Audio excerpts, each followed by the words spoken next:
نام خداوند جان و خرد که از این برتر اندیشه بر نگذرد. من بابت این حرف ها با بیتی از فردوسی آغاز میکنم که فردوسی به زبان فارسی همیشه پلی بوده میان ما فارسی زبان ها، میان ما همسایه هایی که زبانی مشترک و فرهنگ مشترک و تاریخ مشترک و دینی مشترک داشتیم. ولی متاسفانه امروز ما در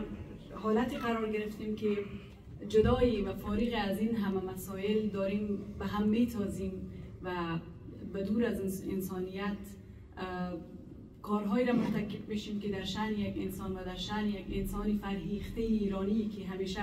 داد از انسانیت، داد از فرهنگ و داد از برابری و حقوق انسانی میزنن نیست در شأن یک ایرانی. سخنهایی که باید گفته میشد خانم عاطفه حسینی عزیز خیلی خوب و خیلی موجه اعلام فرمودن، ایراد فرمودن و برای منی که یک دوره تحصیلی خود را در ایران سپری کردم، ایران برای من ایرانی امروز نبوده با این جغرافیای کوچک. برای من ایرانی فرهنگی هست، برای من ایرانی فردوسی هست، ایران برای من ایرانی حافظ و مولانا و سعدی و مردمانی فرهیخته ای است که در طول تاریخ داد از انسانیت و برابری زدن. و متاسفانه ما امروز اگر مردمان ما با آنجا پناه بردن از بدی روزگار بوده و متاسفانه در طول تاریخ ما شاهد تبعیض‌های سیستماتیک و توهین و تحقیرهای رژیم ایران و کماکان مردم ایران در برابر مردم افغانستان بوده ایم. شخصا من خودم وقتی آنجا بودم، وقتی با من روبرو می شدن، مواجه می شدن، تا من صحبت نمی کردم نمیفهمیدن من از افغانستان هستم. بعد میگفت نه اصلا باورم نمیشه، تو قشنگ شبیه مایی. این قشنگ شبیه ما بودن برای من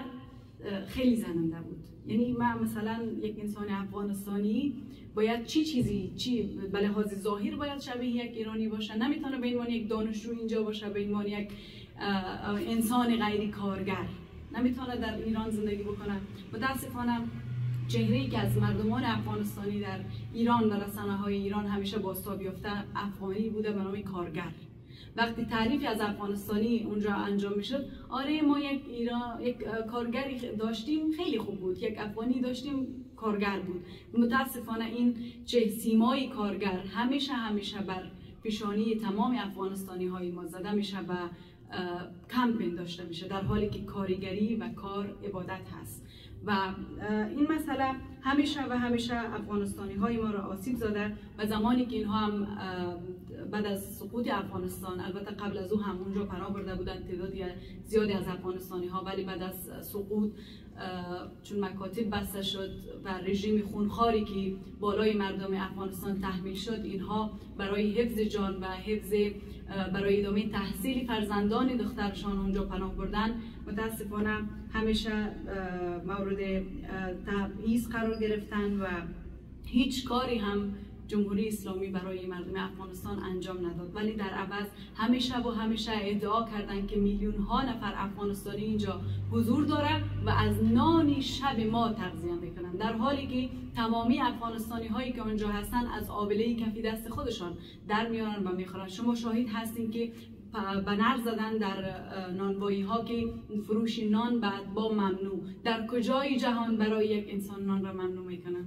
شما شاهد خیلی از تبعیض هایی بودین که خب همه ما این مسئله را میدانیم. و بعد زمانی که این اخراج ها صورت گرفت و بعد از او جنگ 12 روزه‌ای که بین اسرائیل و ایران اتفاق افتاد، تمام ما یک اصطلاح داریم علا و بلا در گردن ملا، تمام این اتفاقات اتهامش افتاد بر گردن افغانستانی ها، در حالی که جمهوری اسلامی قاصر بود از مدیریت این جنگ و مدیریت این جاسوس هایی که در داخل خودشان رخ نکرده بود و برای کتمان این بیچارگی خود تمام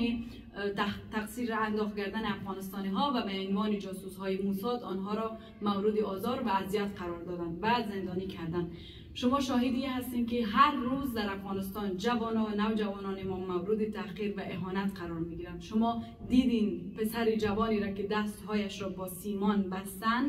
و دیوار با گچ و سیمان و هی اذیتش میکردن. شما دیدین فرزندی نوجوانی را که در خیابان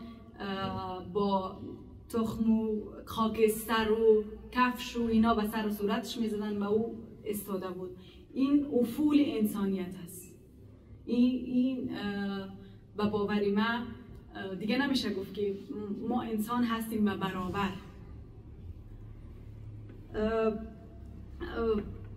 خب آدم میمانه چی بگوید، واقعا شرایط سختی هست،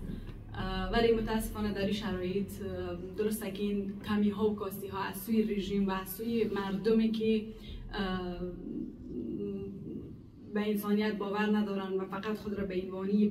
عنوان ایرانی برتر همیشه میبینن، این کاستی ها صورت گرفته. ولی هستن مردمانی مثل شما، مثل مردمان بلوچی ما که در اولین روز اخراج اونها با خرواری از آب و نان رفتن به کمک کسایی که در اردوگاه ها بدون نان و غذا رها شده بودن. و امروزه اولین صدایی هم که در اینجا در اروپا در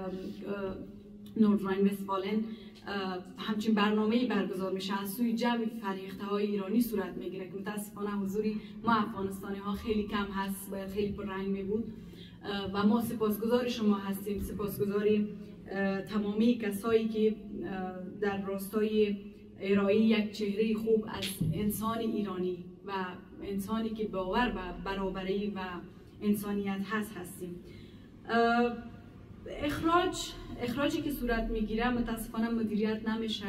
همینجوری گله‌ای میارن سری مرز رها میکنن بدون آب، بدون نان و بدون پناهگاه و متاسفانه از کام یک خونخوار کشیده میشن به کام دیگه خونخوار انداخته میشن که خیلی به نظر من یک فاجعه غیر قابل چی هست و باید درست مدیریت میشد و آمار دقیق ارائه میشد و همچنین در فضای اجتماعی متاسفانه هر روز این مسئله دامن زده میشه. شما شاهد آقای کسایی زاده که همیشه یکی از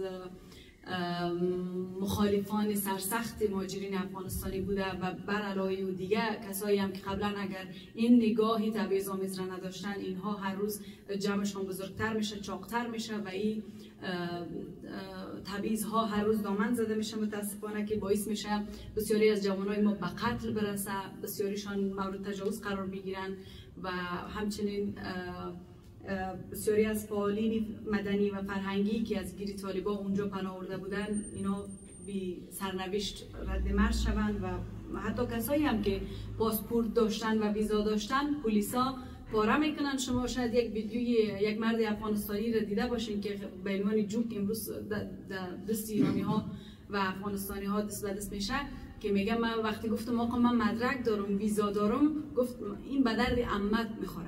وقتی که با کسی که مدرک قانونی داره و میتونه حق قانونی حضور در ایران را داره اینجوری برخورد میشه، اینطوری برخورد میشه، خب عمق فاجعه از اینجا میشه، عمق فاجعه را میشه دید.